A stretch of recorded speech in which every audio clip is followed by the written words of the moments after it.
ഇസ്രായേലിൻ കാവൽക്കാരൻ നിദ്രാഭാരം തൂങ്ങുന്നില്ല. ഇസ്രായേലിൻ കാവൽക്കാരൻ നിദ്രാഭാരം തൂങ്ങുന്നില്ല.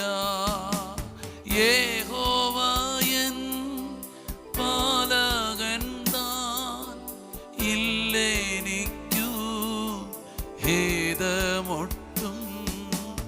യഹോവയൻ പാലകൻ താൻ, ഇല്ലെനിക്കു ഖേദമൊട്ടും. ഉയർത്തിയിടും ഞാൻ എൻ്റെ കണ്ണുകൾ തുണയാരുളും വൻകീരിയിൽ. ഉയർത്തിയിടും ഞാൻ എൻ്റെ കണ്ണുകൾ തുണയാരുളും വൻകീരിയിൽ. എൻ സഹായം വാനം ഭൂമി അഖിലം വാഴും യഹോവയിൽ. എൻ സഹായം വാനം ഭൂമി അഖിലം വാഴും യഹോവയിൽ. വോയിസ് ഓഫ് ലവിൽ നിന്ന് കർത്താവ് തരുന്ന വചനം 121 സങ്കീർത്തനം, അതിൻ്റെ 3ഉം 4ഉം വാക്യങ്ങളാണ്. നിന്റെ കാൽ വഴുതുവാൻ അവൻ സമ്മതിക്കുകയില്ല, നിന്നെ കാക്കുന്നവൻ മയങ്ങുകയുമില്ല. ഇസ്രായേലിന്റെ പരിപാലകൻ മയങ്ങുകയില്ല, ഉറങ്ങുകയില്ല.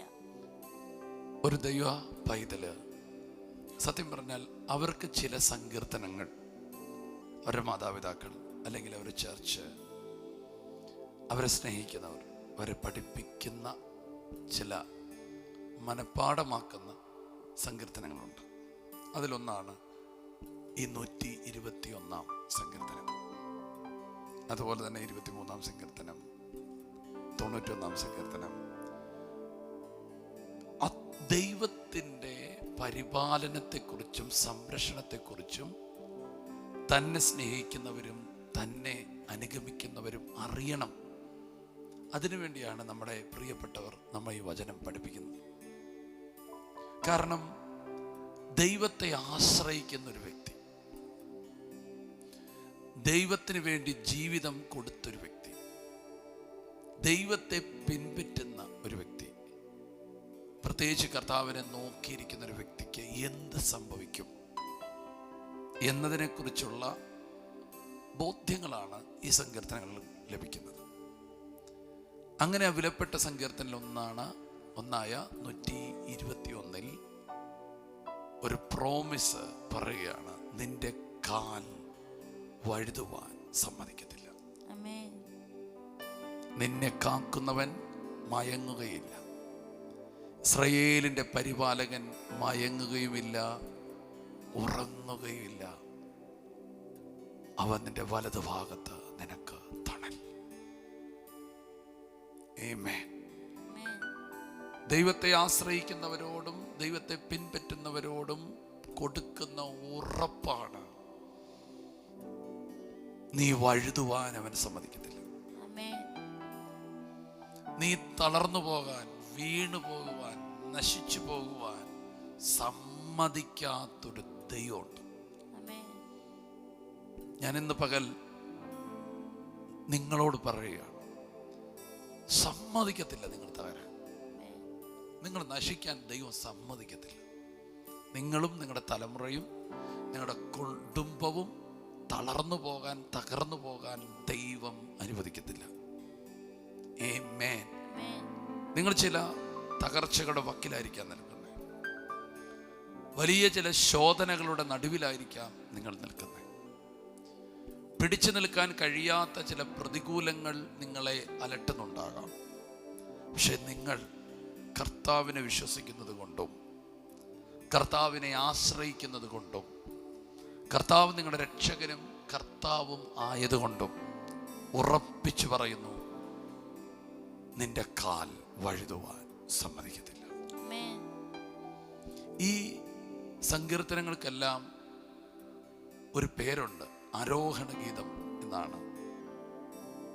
ഇസ്രായേൽ മക്കളുടെ സ്തോത്രഗീതങ്ങളിൽ ഒന്നാണ് ഈ സങ്കീർത്തനം. ഇത് പറയുമ്പോൾ യേശു കർത്താവ് സ്തോത്രഗീതം പാടി ഒലിവുമലയ്ക്ക് പോയി, ക്രൂശിലേക്ക് പോയി എന്ന് നമ്മൾ കാണുന്നു. ആ ക്രൂശിലേക്ക് പോകുമ്പോൾ, ഒലിവുമലയിലേക്ക് പോകുമ്പോൾ പാടിയ പാട്ടാണ് ഈ സങ്കീർത്തനം. ക്രൂശിലേക്കാണ് പോകുന്നത്, ഒത്തിരി പാടുകൾ ഏൽക്കാൻ പോവുകയാണ്. പക്ഷെ പാടിയ പാട്ടിതാണ്, വഴുതുവാൻ സമ്മതിക്കത്തില്ല. എന്ത് സംഭവിച്ചു? 3-ാം ദിവസം മരണത്തെ ജയിച്ചവൻ ഉയർത്തെഴുന്നേറ്റു. ഞാൻ നിങ്ങളോട് പറയുന്നു, നിങ്ങൾ കടന്നു പോകുന്ന പ്രശ്നങ്ങളുടെ നടുവിൽ നിങ്ങൾ ഉയർത്തെഴുന്നേൽക്കാൻ പോവുകയാണ്. നിങ്ങൾ പുറത്തു വരാൻ പോവുകയാണ്. നിങ്ങളുടെ ജീവിതം ഒരു അനുഗ്രഹമായിരിക്കും. അതിന് കാരണം വേറെ ഒന്നുമല്ല, കർത്താവ് നിങ്ങളുടെ പരിപാലകനാണ്. നിങ്ങളുടെ വലതുഭാഗത്ത് അവൻ തണലാണ്. ഉറപ്പിച്ചു. ഈ വചനങ്ങൾ വീണ്ടും നിങ്ങൾ പറഞ്ഞ് നിങ്ങളെ തന്നെ ബലപ്പെടുത്തുക. സമ്മതിക്കത്തില്ല തകരാൻ. യെസ്, വിശ്വാസത്തോടെ നമുക്ക് ഒരു നിമിഷം പ്രാർത്ഥിക്കാം. യേശുവേ, ഇന്ന് ഞങ്ങൾക്ക് നൽകിയ നല്ല വാഗ്ദത്തത്തിനായി സ്തോത്രം ചെയ്യും. കർത്താവെ, അങ്ങ് ഞങ്ങളെ കർത്താവെ വീഴാതെ വണ്ണം കർത്താവെ നിലനിർത്തുന്നതിന് സ്തോത്രം ചെയ്യും. കർത്താവെ, ഞങ്ങളുടെ കാൽ വഴുതുവാൻ അങ്ങ് സമ്മതിക്കുകയില്ല കർത്താവ്. യേശുപ്പ, അതിനായിട്ട് ഞങ്ങൾ അങ്ങേക്ക് നന്ദി പറയുന്നു കർത്താവ്. അങ്ങ് ഞങ്ങളെ പരിപാലിക്കുന്ന ദൈവമാകിയാൽ ഞങ്ങൾ അങ്ങേക്ക് നന്ദി പറയും. യേശു, വചനം കേൾക്കുന്ന ഓരോ വ്യക്തിയുടെ ജീവിതത്തിൽ കർത്താവിൻ്റെ വീഴ്ചകളിൽ നിന്ന് അങ്ങ് വിടുവിക്കുന്നതിന് നന്ദി പറയുന്നു കർത്താവ്. വീഴാതെ വണ്ണം കർത്താവ് അവർക്ക് മുമ്പോട്ട് പോകുവാൻ ഇന്ന് ബലത്തെ പകരുന്നതിന് സ്തോത്രം ചെയ്യും. അങ്ങയുടെ ശക്തിയുള്ള വചനത്താൽ അവരെ നിലനിർത്തുന്നതിന് നന്ദി പറയും. യേശുപ്പ, ഈ വചനം കേൾക്കുന്ന ഓരോ വ്യക്തിയും അനുഗ്രഹിക്കുന്നു. ഇന്നത്തെ ദിവസത്തെ യേശുവിൻ്റെ നാമത്തെ അനുഗ്രഹിക്കുന്നു. ദൈവത്തിൻ്റെ പരിപാലന അവരോട് കൂടെ ഉള്ളതിന് നന്ദി പറയുന്നു കർത്താവ്. യേശുവിൻ്റെ നാമത്തിൽ പ്രാർത്ഥിക്കുന്നു, യേശുവിൻ്റെ നാമത്തിൽ തന്നെ. ഇന്നത്തെ ദിവസം ദൈവം നിങ്ങൾക്ക് അനുഗ്രഹമാക്കി തീർക്കുന്നു. കർത്താവെ, ഈ സമയത്ത് നിങ്ങൾ രോഗമുള്ള ഭാഗങ്ങളിൽ കൈകൾ വെച്ച് പ്രാർത്ഥിച്ചിട്ട്, യേശുവെ, ഈ മക്കളെ സൗഖ്യമാക്കി പ്രാർത്ഥിക്കുന്നു. ഇവരുടെ ആരോഗ്യത്തിനും സൗഖ്യത്തിനും വേണ്ടി ഞാൻ പ്രാർത്ഥിക്കുന്നു. യേശുവിൻ്റെ നാമത്തിൽ ഇവർ സൗഖ്യമായിരിക്കട്ടെ, ആരോഗ്യത്തോടിരിക്കട്ടെ, അഭിഷേകത്തോടിരിക്കട്ടെ. ഇവർ ഇന്ന് ചെയ്യുന്ന എല്ലാ കാര്യത്തോടും കൂടെ കർത്താവിൻ്റെ കരവും കൃപയും കൂടെ ഇരിക്കണമേ. എല്ലാം നന്നായിട്ട് ചെയ്യാൻ സഹായിക്കണം. വീഴ്ചയ്ക്ക് ഒരു സംഗതിയും ഇല്ലാതെ വണ്ണം നീ അവരെ പരിപാലിക്കണമേ. കർത്താവ് അവരുടെ കൂടെ ഉള്ളതിനായി സ്തോത്രം, യേശുവിൻ നാമത്തിൽ തന്നെ. കർത്താവ് നിങ്ങളെ അനുഗ്രഹിക്കട്ടെ. ബലത്തോടെ ആയിരിക്കുക. God bless you.